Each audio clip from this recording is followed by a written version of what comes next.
សួស្តីបងស្ត្រីគ្នាយើងទាំងអស់គ្នាបងណាខ្លះធ្លាប់តែគិតថាការពិនិត្យសុខភាពរោគស្ត្រីគឺចាំបាច់ទាល់តែអ្នកដែលមានគ្រួសារហើយទើបគួរពិនិត្យឬបើមិនចឹងទេទាល់តែអ្នកដែលមានបញ្ហាទើបត្រូវពិនិត្យការគិតអញ្ចឹងពីមុនក៏ខ្ញុំធ្លាប់គិតអញ្ចឹងដែរប៉ុន្តែមែនតើទៅការពិនិត្យរោគស្ត្រីនេះមិនមែនចាំបាច់ទាល់តែអ្នកដែលគាត់មានគ្រួសារហើយទើបអាចពិនិត្យបានហ្មងទេសូម្បីតែស្ត្រីយើងអ្នកនៅលាវអត់មានអាការៈអីក៏ដោយក៏គាត់អាចពិនិត្យបានធម្មតាដែរខ្ញុំនិយាយអញ្ចឹងដោយសារតែខ្ញុំមានបទពិសោធន៍ជាក់ស្ដែងហ្មងខ្ញុំនៅលាវអត់ទាន់មានគ្រួសារហើយខ្ញុំក៏អត់មានអាការៈឈឺអីធ្ងន់ធ្ងរដែរតែខ្ញុំមកពិនិត្យរោគស្ត្រីប្រចាំឆ្នាំនេះគឺដើម្បីច្បាស់ថាខ្ញុំអត់មានបញ្ហាសុខភាពផ្នែករោគស្ត្រីណាមួយឬបើសិនជាចៃដន្យរកឃើញបញ្ហាណាមួយខ្ញុំនឹងដឹងថា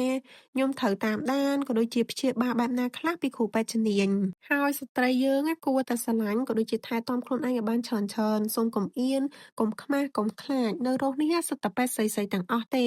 ដៃក៏ថ្នមនិយាយក៏ព្រោះហើយបញ្យលក្បោះក្បាយច្បាស់លាស់ទៀតថ្ងៃនេះខ្ញុំបានមកពិនិត្យនៅរោគសាខាសែនសុខក្នុងផ្សារទំនើបអ៊ីអន2នៅនេះគេមានកញ្ចប់ច្រើនជម្រើសមែនតើពេលបងមកដល់នឹងមានបងក្រុមការងារទទួលរាក់ទាក់ក៏ដូចជាសួរនាំបញ្យលពីសេវាកម្មប្រាប់ពីចំណាយអាចកើតឲ្យយើងដឹងមុនជាពិសេសក៏គាត់បានប្រាប់ពី flow ថាតើយើងត្រូវជួបគ្រូពេទ្យផ្នែកណាខ្លះមិនឲ្យយើងមកអង្គុយចាំម៉ងតែឯងអត់ទទួលបានព័ត៌មានអីទេនិយាយរួមទៅគឺពួកគាត់រួសរាយមែនតើយើងអាចសួរនាំបានមកស្រឡាញ់និយាយដល់ផ្នែករោគស្ត្រីបើតាមខ្ញុំជួបដុកទ័រ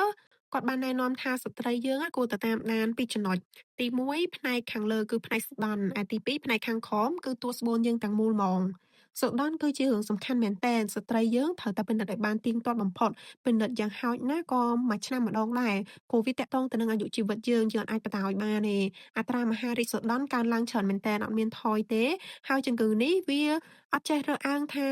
យើងនៅលាវឬក៏យើងមានគ្រួសារអីទេហើយពេលពិនិត្យនឹងដែរពេទ្យនឹងអេកូមើលពីរចនាសម្ព័ន្ធទ្រង់ទ្រាយស្ដន់យើងថាតើមានអីប្រែប្រួលគួរឲ្យសង្ស័យដែរទេមានដុំគិះដែរអត់ឬក៏មានដុំសាច់ដែរទេបើសិនជាមានដុំសាច់នឹងជាដុំសាច់កាចឬក៏ដុំសាច់ស្លូតចង់ប្រាប់បងថាបើយើងតាមទាន់យើងអាចគ្រប់គ្រងបញ្ហានឹងបានអេកូស្ដានរួចពេទ្យនឹងអេកូតួស្បូនយើងទាំងមូលរកមើលដុំគិះដុំស្បូនកសោមេជីវិតយើងមើលភ្នាះរដូវកម្រាស់ស្បូនអីជាដើមអញ្ចឹងបងមានបញ្ហារដូវទេករដូវច្រើនខុសធម្មតាអីក៏អាចដឹងពីមូលហេតុដែរនិយាយអញ្ចឹងសម្រាប់អ្នកដែលនៅលាវដូចខ្ញុំពេលដែលដុកទ័រអេកូហ្នឹងគឺដុកទ័រអេកូលើពោះដើម្បីមើលស្បូនយើងអត់មានអេកូខាងក្រោមអីទេអញ្ចឹងបងដែលស្ដាប់ឮហើយកុំបារម្ភថា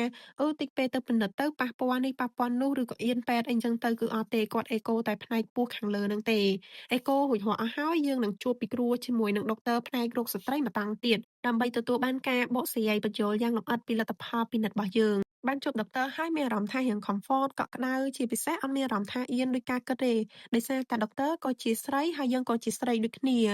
ពេលជួបជាមួយនឹងអ្នកគ្រូក៏បានសួរនាំពីប្រវត្តិខ្លះៗនិងសួរនាំថាយើងមានបញ្ហាអីឬក៏មានចម្ងល់អីខ្លះជាដើមដើម្បីអ្នកគ្រូផ្ដល់នូវដំណោះស្រាយយើងក៏អាចសួរនាំពីគ្រូសូមយោបល់ពីអ្នកគ្រូអំពីបញ្ហារដូវធ្លាក់សក្លិននិងបញ្ហាស្បូននានាផងដែរពិនិត្យពីគ្រូរួចរាល់អស់ហើយមានអារម្មណ៍ថារៀងស្រឡះចិត្តឆ្ងាយជាងមុនព្រោះចម្ងល់មួយចំនួនដែលធ្លាប់តែភ័យធ្លាប់តែខ្លាចហ្នឹងត្រូវបានអ្នកគ្រូគាត់បញ្យល់បកស្រាយឲ្យយោបល់និងមួយទៀតអ្នកគ្រូក៏បានណែនាំថាពេលត្រឡប់ទៅផ្ទះវិញហ្នឹងយើងគួរធ្វើអីគេខ្លះថែរក្សាអនាម័យបែបណាខ្លះដើម្បីឲ្យសុខភាពស្ត្រីហ្នឹងកាន់តែល្អប្រសើរអញ្ចឹងវីដេអូដែលខ្ញុំមកពិនិត្យសុខភាពនៅថ្ងៃនេះគឺចប់ហើយអរគុណបងមែនតើដែលបានមើលវីដេអូនេះដល់ចប់ហើយខ្ញុំក៏សង្ឃឹមថាការចែកម្លែកបទពិសោធន៍ផ្ទាល់ខ្លួនរបស់ខ្ញុំនឹងជាប្រយោជន៍មួយចំណែកទូចដល់ស្ត្រីគ្នាយើងទាំងអស់គ្នា